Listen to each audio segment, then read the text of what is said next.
Եմենի Անսար Ալլահ շարժման հութի ապստամբների դեմ մարտի կեսերին սկսված գործողության ընթացքում ԱՄՆ զինված ուժերը հարվածներ են հասցրել ապստամբների ավելի քան 300 թիրախներին։ Այս մասին հայտնում է Քաթարյան Al Jazeera հեռուստաալիքը վկայակոչելով անանուն ամերիկացի պաշտոնյային։ Մեր զինված ուժերը հարվածներ են հասցրել Եմենում հութիների ավելի քան 300 օբյեկտերին մարտ ամսից սկսած, ասել է նա, չհստակեցնելով թե որ թիրախների մասին է խոսքը։ Ըստ Վաշինգտոնի նշել է հեռուստաալիքի աղբյուրը, հութիները դեռ պահպանում են մարտական ներուժը հարձակումներ իրականացնելու ԱՄՆ ռազմածովային ուժերի, նավերի եւ առևտրային նավերի վրա։ Հութիներին հասցված հարվածների արդյունքների գնահատումը շարունակվում է, դեռ վաղ է խոսել դրանց արդյունավետության մասին, հավելել է նա։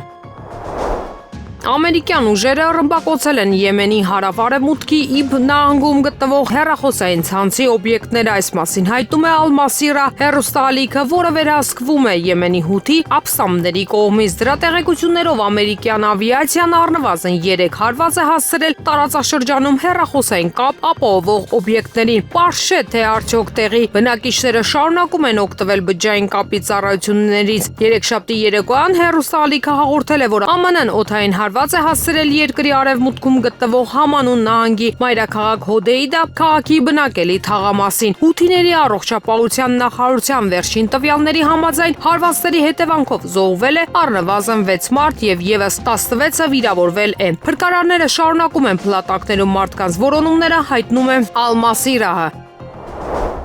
ԱՄՆ նավատորմի Carl Vinson ավիագիրն այս շաբաթ կժամանի Մերձավոր Արևելք աջակցելու Եմենի հութի ապստամբների դեմ գործողության մեջ։ Այս մասին հայտնում է Քաթարյան Al Jazeera հեռուստաալիքը վկայակոչելով անանուն ամերիկացի պաշտոնյային։ Vinson ավիագիրի գլխավորած հարվածային խումբն այս շաբաթ կժամանի Մերձավոր Արևելք, ասել է նա։ Հեռուստաալիքի զրուցակիցը հավելել է, որ ամերիկյան ռազմական ներկայության ուժեղացման շրջանակներում զորքերի եւ տեխնիկայի մեծ մասն արդեն ժամանել է տարածաշրջան։ Al Jazeera-ի աղբյուրի համաձայն ԱՄՆ զինված ուժերը օգտագործում են B-2 ռազմավարական ռմբակոծիչներ ապստամբների ամրությունները հարվածելու համար։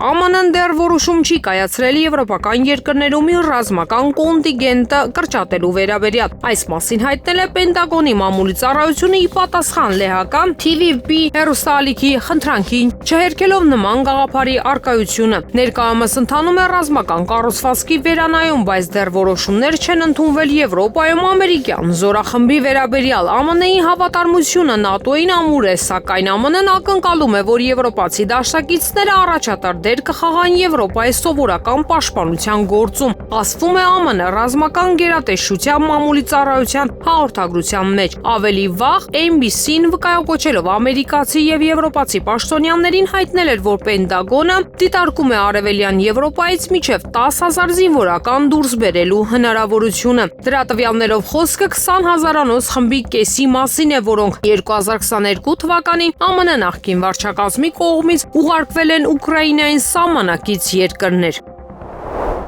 ԱՄՆ նախագահ Դոնալդ Թրամփ կրտսերի որդին Ռումինիա կժամանի ապրիլի 28-ին երկրի նախագահական ընտրությունների առաջին փուլից մեկ շաբաթ առաջ։ Այս մասին հայտնում է G4 Media.ro պորտալը։ Պորտալի աղբյուրների համաձայն Ռումինիա այս արևելյան Եվրոպայի երկրների ուղևորության մի մաս է, որի ընթացքում Թրամփ կրտսերը կայցելի նաև Պրահա, Բրատիսլավա, Բուդապեշտ, Բելգրադ եւ Սոֆիա։ Նա Բուխարեստում նախատեսված հանդիպումներ չունի քաղաքական գործիչների հետ, բայց կմասնակցի միայն Trump Business Vision 2025 բիզնես միջոցառմանը։ Անցյալ տարվա դեկտեմբերի 7-ին Թրամփ կրտսերը X ցանցում քննադատել է Ռումինիայում նախագահական ընտրությունների չեղարկումը։ Դոնալդ Թրամփ կրտսերը գործարար եւ նախկին հեռուստահաղորդավար է, նշում է G4 Media.ro-ն։ Նա եղբոր Էրիկի հետ այժմ աշխատում է որպես The Trump Organization-ի ադմինիստրատոր։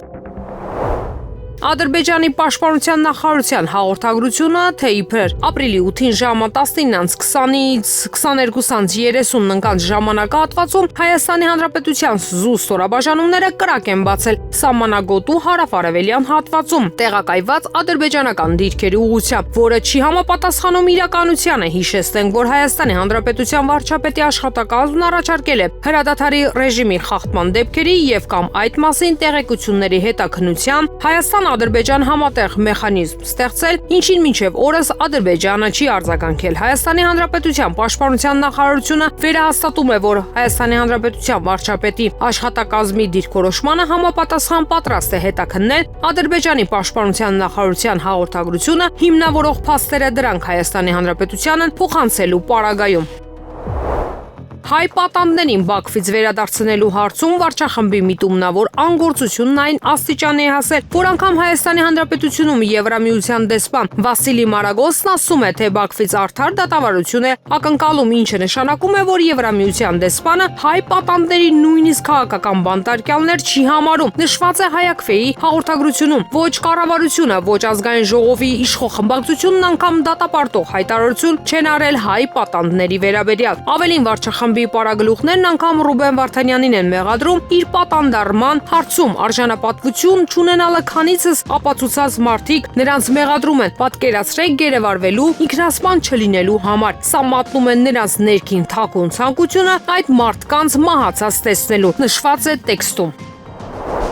Ռուսաստանի Դաշնության նախագահի մամուլի քարտուղար Դմիտրի Պեսկովը մեկնաբանելով Լատվիայի որոշումը զանգվածաբար քանդել պատերազմի հուշահամալիրները, այն անվանել է երկրի համար խայտառակություն։ Ավելի վաղ Ռուսաստանի արտաքին հետախուզության ծառայության մամուլի բյուրոն հայտնել էր, որ Լատվիան հաղթանակի 80-ամյակին ընթരാճ ծրագրում է ոչնչացնել երկրում տեղակայված զանգվածային գերեզմանների հուշարձանների 1/3-ը այդ նպատակով նախատեսում է հերքել հուշարձանների տակ նման թաղումների առկայությունը։ Նման անհարգալից վերաբերմունք դրսևորելն ու ձեզ ֆաշիզմից փրկողների հիշատակի հետ այդպես վարվելը հավանաբար երկրի համար խայտառակություն է։ Դա խայտառակություն է երկրի համար եւ վայ այն մարդկանց, ովքեր պայքարում են իրենց պատմության հետ, ասել է Պեսկովը լրագրողներին։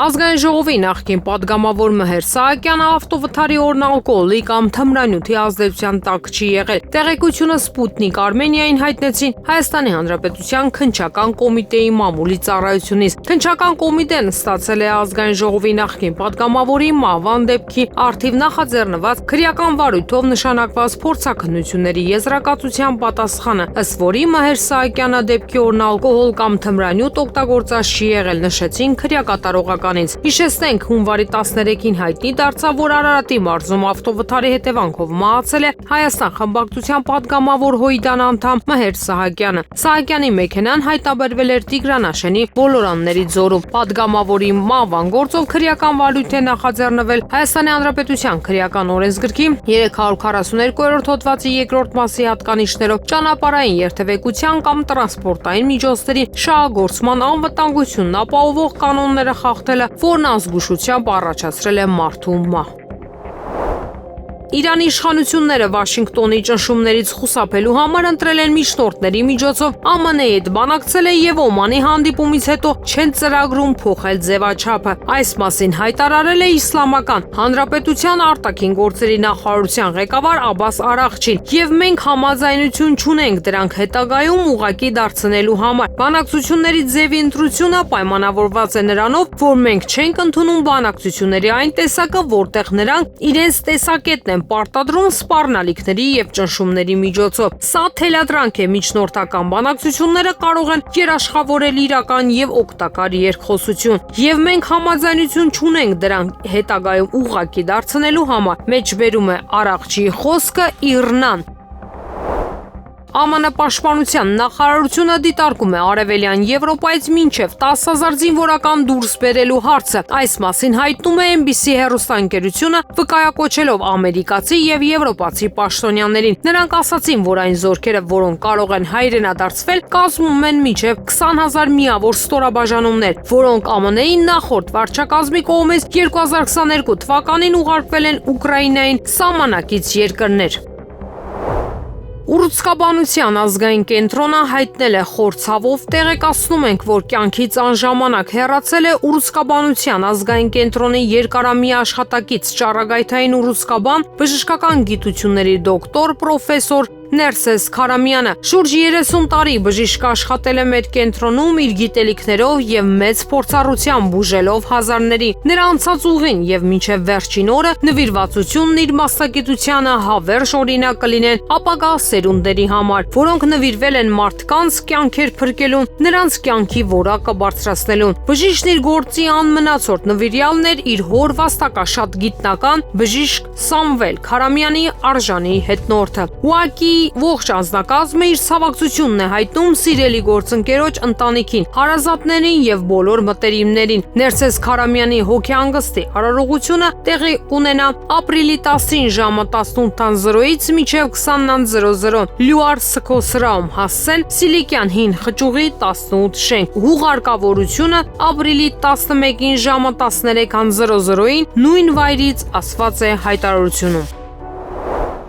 Վենեսուելայի նախագահ Նիկոլաս Մադուրոն հայտարարել է, որ երեքշաբթի օրը երկրում կհայտարարի արտակարգ տնտեսական դրություն կապված Միացյալ Նահանգների կողմից հայտարարված առևտրային պատերազմի հետ։ Վաղը ես կստորագրեմ տնտեսական արտակարգ դրության մասին սահմանադրական հրամանագիրը պաշտպանելու Վենեսուելայի տնտեսությունը, ասել է նա երկուշաբթի օրը Վենեսուելանա դե տելևիզիոն հեռուստաալիքի Մադուրո պլյուս հաղորդման ժամանակ։ Վենեսուելայի առաջնորդը կարծում է, որ ԱՄՆ կառավարությունը խախտում է համաշխարհային տնտեսական կանոնները, ոչնչացնելով միջազգային առևտրատնտեսական իրավունքը եւ առևտրի համաշխարհային կազմակերպությունը։ Նա նշել է, որ ֆինանսական շուկաների փլուզումը ազդել է ողջ աշխարհի եւ հատկապես ամերիկյան ժողովրդի վրա։ Մադուրոն ասել է, որ Վենեսուելան ուշադրությամբ հետևում է առևտրային պատերազմի բացասական հետևանքներին, երկիրը բոլոր հնարավոր բացասական հետևանքներից պաշտպանելու եւ համաշխարհային տնտեսական պատերազմին արձագանքելու համար։ Իսրայելը պետք է իր արտաքին քաղաքականությունը տարածաշրջանում վարի ավելի մեծ պատասխանատվությամբ նրա ընտրած վեկտորը կայունություն չի բերի հրեական պետությանը։ Իրաքյան UTV հեռուստաալիքի հետ զրույցում նման կարծիք է հայտնել Թուրքիայի արտաքին գործերի նախարարի ղեկավար Հական Ֆիդանը։ Իսրայելը պետք է ավելի պատասխանատու լինի իր արտաքին քաղաքականության մեջ։ Նրա ընտրած ռազմավարությունը, մասնավորապես օկուպացիան, երբեք նրան անվտանգություն չի բերի եւ բացասական հետևանքներ կունենա։ Միգուցե նրա կողմից իրականացվող սադրանքները որոշ տակտիկական հարցեր լուծեն, բայց ռազմավարական մակարդակում վնասը շատ ավելի լուրջ կլինի։ Զգուշացրել է նա, մեկնաբանելով Սիրիա-իսրայելական սահմանին տիրող իրավիճակը։ Ըստ Ֆիդանի, Իսրայելում երկու հիմնական քաղաքական ուղղություն կա։ Առաջինի կողմնակիցները ձգտում են հարաբերություններ կառուցել տարածաշրջանի երկրների հետ փոխադարձ հարգանքի հիման վրա, իսկ երկրորդը ձգտում է պահպանել հրեական պետության անվտանգությունը թույլատնելով իր հարևաններին։ Ռուսաստանը, ԱՄՆ-ն եւ Ուկրաինան կարող են մոտենալ պայմանավորվածություններին, սակայն Վաշինգտոնին չի բավարարում ստեղծված իրավիճակը։ Այս մասին հայտարարել է ամերիկացի առաջնորդ Դոնալդ Թրամփը։ Մենք հանդիպում ենք Ռուսաստանի հետ, հանդիպում ենք Ուկրաինայի հետ, եւ մենք ավելի ենք մոտենում համաձայնության, բայց ինձ դուր չեն գալիս վերջին շաբաթվա բոլոր ռմբակոծությունները։ Դա սարսափելի է, ասել է Թրամփը Սպիտակ տանը Իսրայելի վարչապետ Բենյամին Նեթանյահուի հետ հանդիպման ժամանակ։ Ինչպես երկուշաբթի ավելի վաղ նշել է Ռուսաստանի ղեկավարի մամուլի քարտուղար Դմիտրի Պեսկովը, Ռուսաստանի Դաշնության նախագահ Վլադիմիր Պուտինը պաշտպանում է Ուկրաինայում հրադադարի գաղափարը, սակայն դրա համար անհրաժեշտ է լուծել մի քանի հարցեր, որոնք առայժմ օդում կախված են։ Ինչպես արդեն հայտնել ենք, Պրոշյանի եւ Քասախի բնակիչները փակել էին աշտարակի մայրուղին եւ պահանջում էին Երևանի քաղաքապետ Տիգրան Ավինյանի հետ հանդիպում։ Նրանք բողոքում էին տրանսպորտի հարցի շուրջ, քանի որ Երևանի տրանսպորտն այլևս չի սպասարկելու մարզերի բնակիչներին։ Քիչ առաջ ակցիայի մասնակիցները բացեցին ճանապարհը եւ այժմ իրենց բողոքի ակցիան շարունակում են Պրոշյանի մշակույթի տանը։ Վաղը մեր խմբից 4 հոգու կառավարությունում կընդունեն ու այնտեղ կհիմնավորենք մեր պահանջները, ցույց կտանք նաև GPS-ով տարածքը։ Եթե չընդունեն մեր առաջարկը, ապա դրանից հետո ավելի շատով կհավաքվենք։ Աշակերտներն էլ դպրոց չեն գնա, Երևան գնացողներն այս ճանապարհին աշխատողները կմիանան մեզ, նշեց բողոքի ակցիայի մասնակիցներից մեկը։ Երևանի քաղաքապետարանի աշխատակազմի կոմունալ տնտեսության վարչության պետ Արսեն Կարոյանը, որը ձերբակալվել, ապա ազատ էր արձակվել կաշառքի գործով կալանավորվել է։ Վերաքննիչ հակակոռուպցիոն դատարանը բեկանել է Կարոյանի նկատմամբ գրավը եւ վարչական հսկողությունը որպես խափանման միջոց ընտրելու մասին։ Առաջին ատյանի դատարանի որոշումը եւ Կարոյանի նկատմամբ որպես խափանման միջոց ընտրել կալանավորումը 2 ամիս ժամկետով։ Այս մասին Փաստին ֆոն տեղեկանում է դատարանից։ Հիշեցնենք, որ Արսեն Կարոյանը ձերբակալվել է մարտի 4-ին կաշառքի գործով, նույն քրեական գործով շուրջ 1 ամիս առաջ քննչական գործողություններ են իրականացվել քաղաքապետարանում, ինչին հաջորդել են պաշտոնյաների ձերբակալությունները։ Քրեական վարույթի շրջանակներում փետրվար ամսին 11 մեղադրյալ կար, որից 4-ը կալանքի տակ են։ Այսօր Բաքվի ռազմական դատարանում շարունակվում է օկուպացված Արցախի հանրապետության նախկին պետնախարար Ռուբեն Վարդանյանի գործով շինծու դատավարությունը։ Նշենք, որ նախորդ նիստին ցուցմունք էր տվել ավելի քան 20 տուժող։ Նրա դեմ շինծու գործը քննվում է Արցախի նախկին ռազմաքաղաքական ղեկավարների դեմ գործից առանձնացված։ Ադրբեջանը Վարդանյանին մեղադրում է խոշտանգումների, շահադիտական գործունեության, պատերազմի օրենքների խախտման,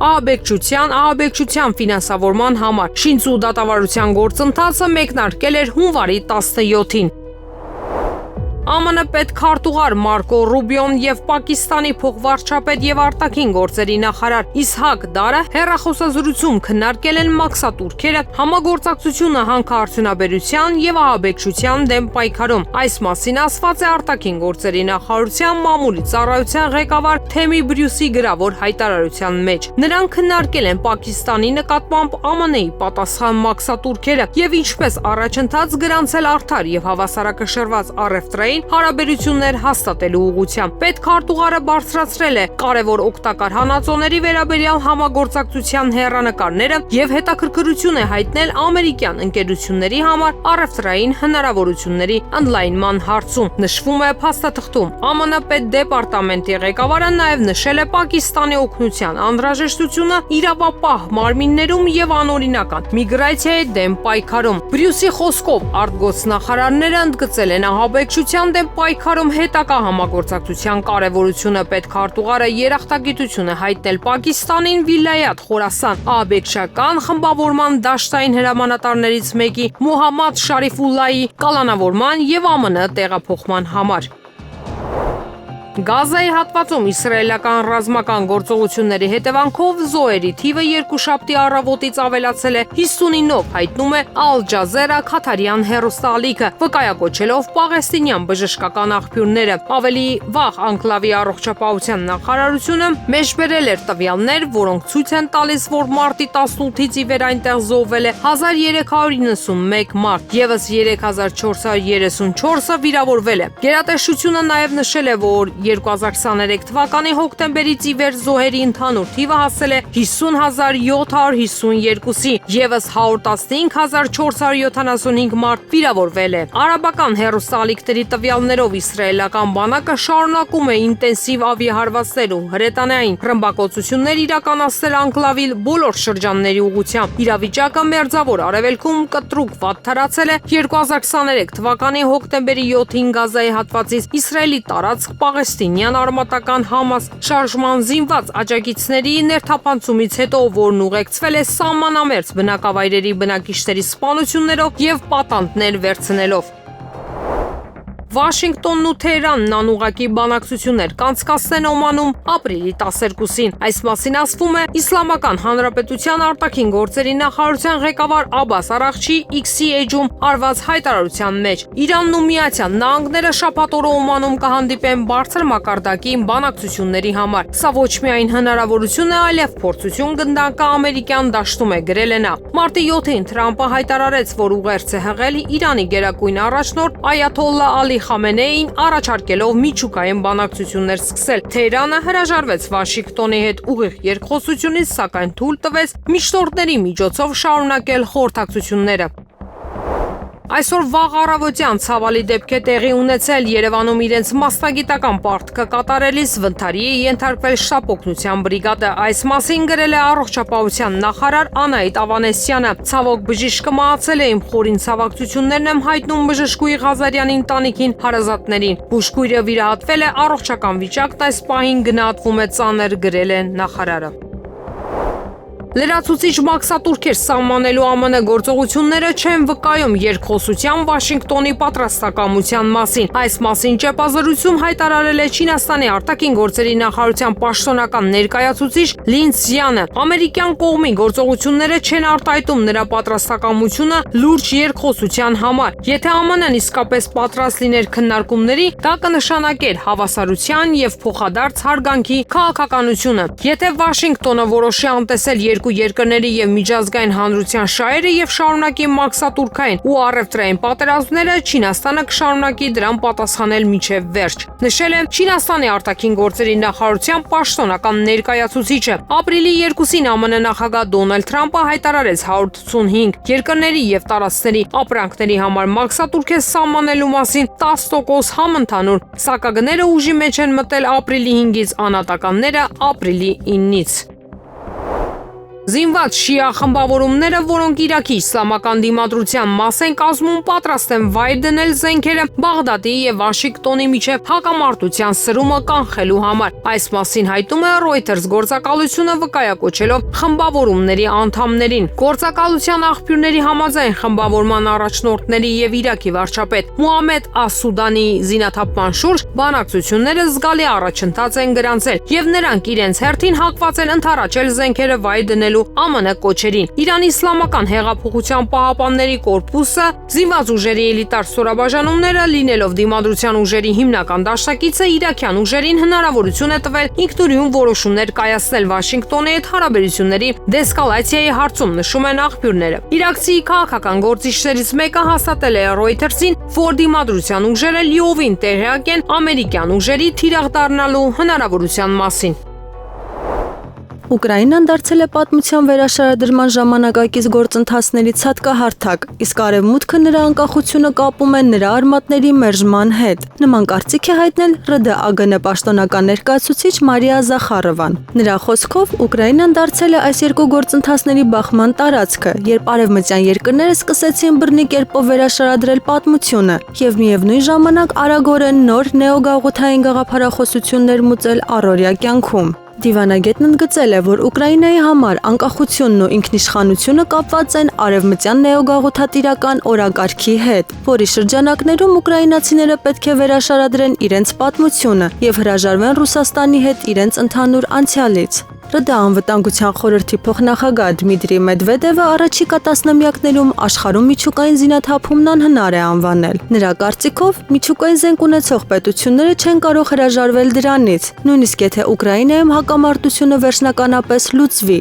Աշխարհը կստեղծի նոր, ավելի կործանարար զինատեսակներ եւ ավելի ու ավելի շատ երկրներ ձեռք կբերեն միջուկային զինանոցներ, հավելել է Մեդվեդևը։ Նա ընդգծել է, որ բոլորը լավ գիտեն, թե իրադարձությունների նման զարգացումն ինչի կարող է հանգեցնել։ Ուկրաինայի նախագահ Վոլոդիմիր Զելենսկու դժգոհությունը Կրիվոյ Ռոգի վրա Ռուսաստանի հարձակմանը ԱՄՆ-ի թույլ արձագանքից կեղծավորություն է, քանի որ Կիևը ոչինչ չի արել խաղաղ բնակչությանը տարհանելու համար։ Այս մասին հայտնել է Ուկրաինայի խորհրդարանի падգամավոր Ալեքսանդր Դուբինսկին։ Զելենսկին դժգոհել է Ուկրաինայում ԱՄՆ դեսպանատան թույլ արձագանքից Կրիվոյ Ռոգում տեղի ունեցած ողբերգությանը։ Միևնույն ժամանակ կեղծավոր նախագահը չի գրել, որ վաղուց է այս քաղաքից դուրս բերել իր ծնողներին եւ հարազատներին, նրանք այնտեղ չեն։ Միաժամանակ, ինչպես նշել է խորհրդականը, Զելենսկին բնակչության տարհանման մեկ խելամիտ ծրագիր չի ստեղծել։ Դուբինսկին նշել է, որ ուկրաինացի առաջնորդը բանակի համար միլիարդավոր սննդամթեր գողանալիս չի մտածել տեղահանվածների համար տներ կառուցելու մասին եւ երեխաներին գոյատևելու հնարավորություն չի տվել։ Եվրոպական հակաօդային պաշտպանության համակարգը խոցելի է ռուսական ռազմական ներուժի նկատմամբ։ Այս մասին գրել է ֆրանսիական պարբերականը։ Առերեսվելով Ռուսաստանի հետ, Եվրոպան առավել քան երբևէ խոցելի է դարձել, հայտնվելով սպառնալիքի առջև, որին լիովին պատրաստ չէ, ասվում է հրատարակության հաղորդագրության մեջ։ Մեծ Բրիտանիայի արտաքին քաղաքական հետախուզության նախկին ղեկավար Ալեքս Վենգերը հնարավոր է համարել, որ նոր միջազգային սպառնալիքների ֆոնին թագավորությունը հնարավոր է ստիպված լինի վերադարձնել պարտադիր զինվորական ծառայությունը։ Նրա կարծիքով բրիտանական կառավարությունը կարող է ստիպել քաղաքացիներին իրենց պարտքը տալ հայրենիքին։ Կարևոր է ապահովել ամբողջ Մեծ Բրիտանիայի ներդրումը ազգային անվտանգության գործում արտակարգ իրավիճակի դեպքում, հավելել է նախկին լրտեսը։ Հյուսիսային Կորեան պատրաստվում է բացել իր առաջին համակարգչային ակումբը, որը գտնվում է Փենյանի Հվասոն թաղամասի նոր երկնաքերում։ Մինչ պաշտոնական մեկնարկը հաստատություն է այցելել երկրի առաջնորդ Կիմ Չեն Ընը, հայտնում է NK News-ը։ Նշվում է, որ ակումբը նախատեսված է 300 խաղացողի համար եւ նպատակ ունի նպաստել մայրաքաղաքի եւ ամբողջ երկրի քաղաքացիների նյութական եւ մշակութային բարեկեցության բարելավմանը։ Համակարգչային ակումբում դեռևս չկան համակարգիչներ կամ մոնիտորներ, միաժամանակ ակումբն ունի մեծ թվով բիլիարդի սեղաններ եւ խաղային համակարգչային աթոռներ։ Աղբյուրի համաձայն Կորեայի ժողովրդական դեմոկրատական հանրապետության իշխանությունները ուշադիր հետևելու են խաղային նյութերի կոնտենտին։ Խաղացողներին կարող են առաջարկվել օտարերկրյա անվանումների փոփոխված տարբերակներ, որոնք բացառում են սյուժեները, որոնք կարող են վտանգ ներկայացնել քաղաքական ռեժիմի համար։ Ակնկալվում է, որ նախագիծը կդառնա երկրում ժամանցի ենթակառուցվածքների ընդլայնման ծրագրի մաս։ Թեսլայի եւ SpaceX-ի սեփականատեր Իլոն Մասկի կարողությունը 2024 թվականի նոյեմբերից ի վեր առաջին անգամ իջել է $300 միլիարդ։ Այս մասին են վկայում Bloomberg Billionaires ինդեքսի տվյալները։ Մասկը երկուշաբթի կորցրել է $4.4 միլիարդ։ Այն բանից հետո, երբ Թեսլայի բաժնետոմսերը շարունակել են անկում ապրել, նրա ընդհանուր կարողությունը հասցնելով $297.8 միլիարդ, ասվում է զեկույցում։ BBI-ի տվյալներով Մասկը 2025 թվականի սկզբից կորցրել է $134.7 միլիարդ։